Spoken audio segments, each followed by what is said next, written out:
everybody, and welcome to another Blind Run Gaming Impressions video, review, however you want to look at it. Today we're going to talk about Dead Effect. It originally released for iOS and Android platforms in 2013.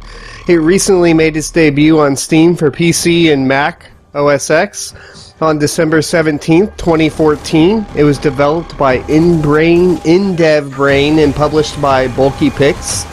It received a 4 out of 5 on Steam and a 3 out of 5 on Metacritic. But the real question is, what do I think about it? Stick around to find out. I'm your friend! Alrighty, let's jump right into it. Here we're gonna pick a new one here. You have 3 modes. You have Story, Survival, and Biohazard. Survival, you're gonna survive waves of zombies until you die, pretty much. Biohazard is like a set number of rounds, and it's pretty much the same as Survival, except you beat the rounds. Both of these, you still get devices that are going to, gold and items that are going to influence your character overall on this save slot. Now, there are only 2 save slots, so keep that in mind. Hopping into the story, we're just going to go into a new game. You get to select one of 2 characters, either Gunnar Davis or Jane Frey. My first playthrough is with Jane Frey. She gets a shotgun, a taser, and a revolver. Both of their special abilities are the same, and it's this bullet time that you get around, I believe, Mission 4. We're going to go with Gunnar Davis, because I need to start one with him, and we'll just leave it on medium.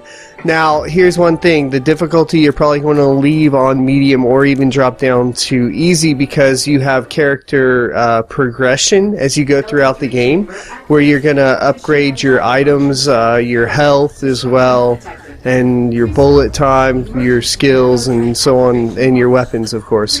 So, that's the way they added replayability into the game. Day 178 from the beginning of the hibernation. And so let's run on downstairs. What do you guys think? Oh yeah, we have to go over here. I always forget this.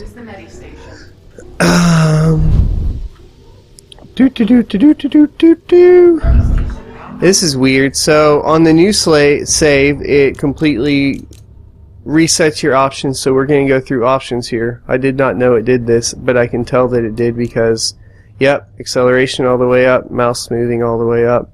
And I like my look sensitivity about there. Yeah.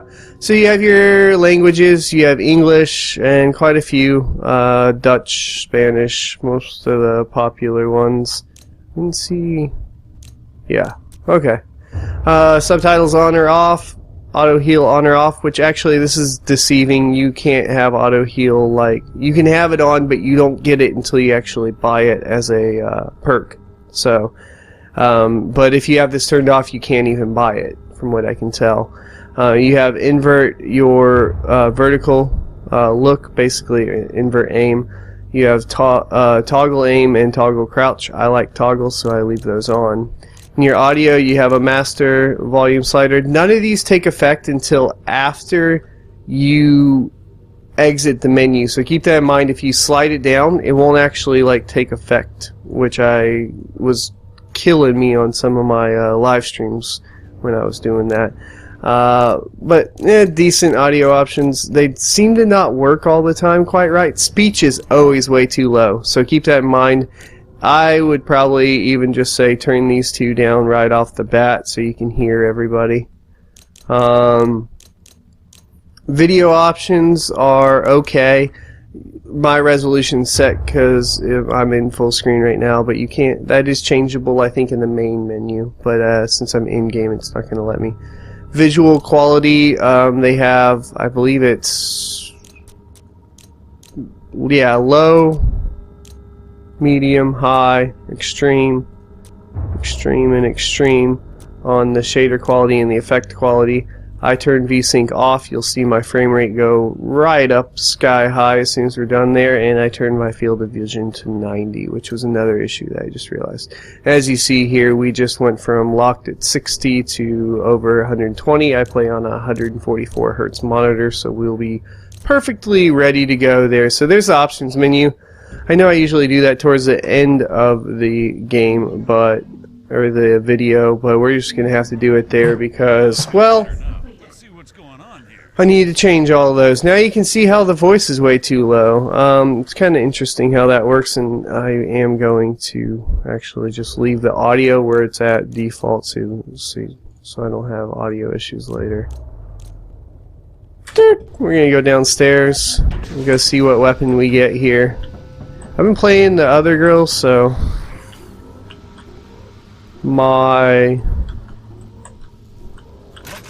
I haven't gotten to use an assault rifle, which apparently is what this guy gets as his primary. The lighting effects are very nice. The way they just keep everything, you know, very constricted. Pretty much the whole game is going to be like this. Corridors, kind of old school FPS setting. You have crouch with C. We'll go through this little cutscene here real quick. You can crouch with C, you can sprint with shift. You do have a stamina meter on the left side of the screen here, so don't waste all your stamina. And boop, we'll just kill these bitches real quick. And headshots are definitely have a bit of RNG in them. Even if you aim directly at the head, you need to upgrade your accuracy to always hit them in the head. So that's what I was saying about upgrading. You're going to want to keep that in mind. I love the lighting in this game, though. The only thing I don't like, just because, I don't know, maybe I'm OCD about jumping around. I can't jump, which is really annoying. And here's the sprint. You see the stamina going down right there. But you can't jump, which is kind of odd. Healing is all done at those healing pods you saw at the beginning of the game. You can, obviously, like I said before, you can upgrade and get an auto heal, which will heal, is like a heal over time. So you can do that. If I can not miss here. There we go. I like his pistol better than the revolver. It seems to do a lot less damage, though, than the revolver did. And you need to be considerably closer for those headshots. The enemy design is pretty good.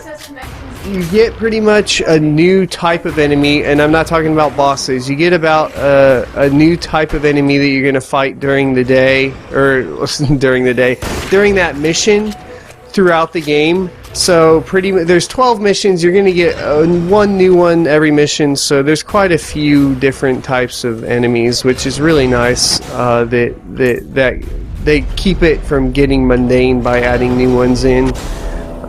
You also have grenades as well. I don't have any currently, of course, but you do have some.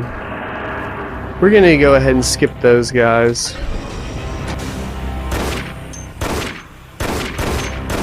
Oh, I'm about to get romple-stomped here.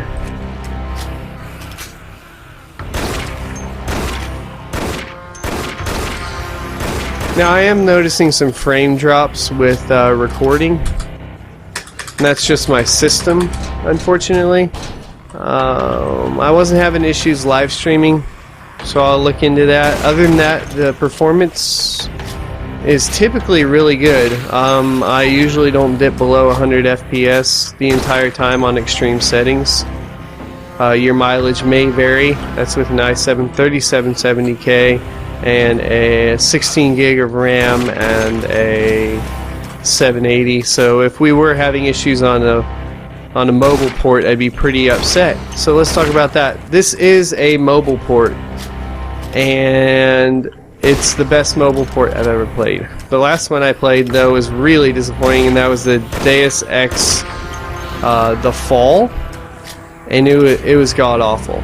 It was god awful. Luckily, this has brought my faith back in what people might be able to do with ports. Now, if you die like I did just there, you can revive, but you have to have the money to revive. Otherwise, you have to restart from the beginning of the level.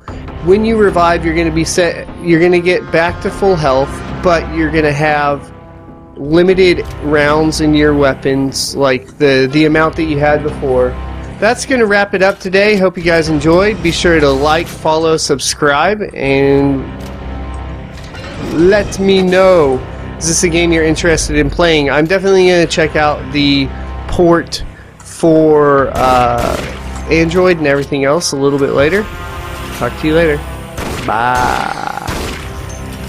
I'm your friend.